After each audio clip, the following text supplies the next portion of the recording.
Hi,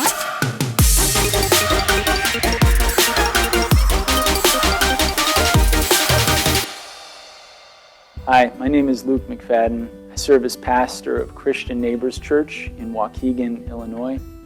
Our church began 10 years ago after my wife and I moved into an apartment next to 2 public housing residences here in Waukegan.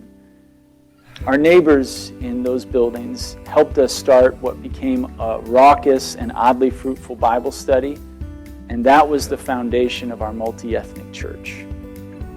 In the COVID era, our church responded initially by moving our gatherings online and also by just working to keep one another safe and connected.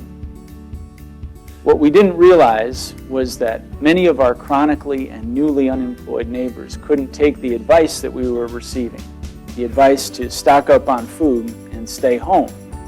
So we were getting calls for food assistance. As many were reaching out with requests for food, I was getting calls from other pastors asking, how can we help? The helpers and those who needed help finding each other.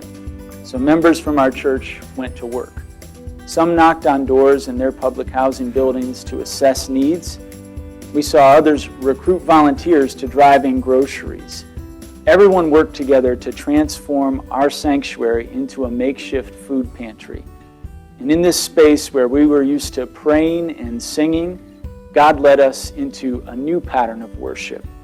We were working to share the love of Jesus with many in our community by packing emergency food boxes. What this developed into was a coordinated effort of 10 local churches working together to deliver thousands of food boxes throughout the Waukegan area.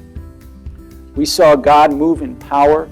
We included the gospel message in each food box, and we embraced the opportunities that God gave us to share about Jesus and the encounters that ensued.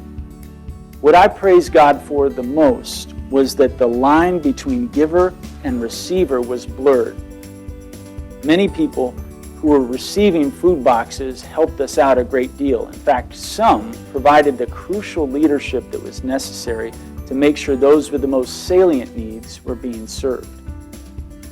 In addition to making a difference in the area of addressing food insecurity, God also invested us in the fight for racial justice in Northern Illinois.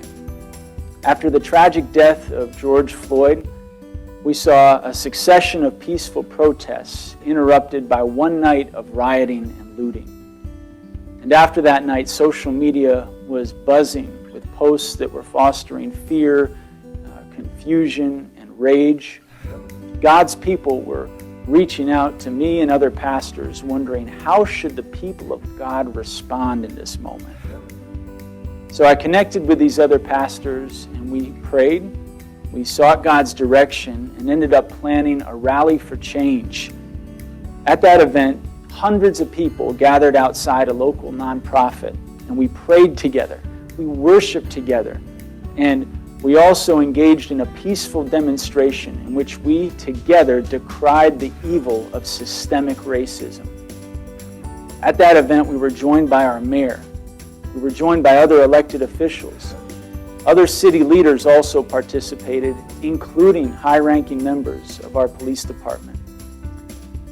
At one moment, an officer was called up to be prayed over. And as African American leaders in our community were praying over him, he lifted his hands in worship. In that moment, we saw a glimpse of hope. And what it led to was some conversations in our community about how to improve the relationship between the department and the community itself. What it also led to was the city of Waukegan inviting us to hold worship services in the courtyard outside of City Hall. We're now going on 3 months of these outdoor worship services. Law enforcement officers are attending them, as well as many congregants from many churches and others as well. What we've seen is that in a season of tension, of difficulty, of confusion, of a public health crisis, God is reminding us that we have a certain hope in Jesus, and we are called to be ambassadors of His hope.